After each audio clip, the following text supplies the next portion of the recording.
Hi there, welcome to my channel. Today I'll be making cocoa raisins oat bread with dates cream. This oat bread also making with the microwave is gonna be easy and quick recipe. So let's get started. In a microwave safe container, add 2 bananas and mash. Add 80 gram of the quick oats, 150 gram of the milk of your choice. Mix well until well combined. Add 1 tablespoon of cocoa powder, quarter teaspoon of the baking powder, and handful raisins. If you like sweeter, you can add any sugar of your choice. Mix well, place in the microwave 500 watt for 5 minutes, and enjoy as a breakfast or snacks.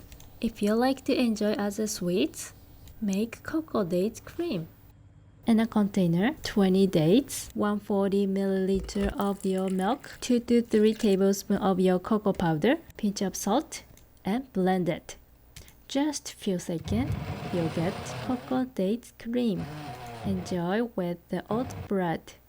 If you like this video, please hit the like button and subscribe to my channel. Thanks for watching. See you on the next video. Bye!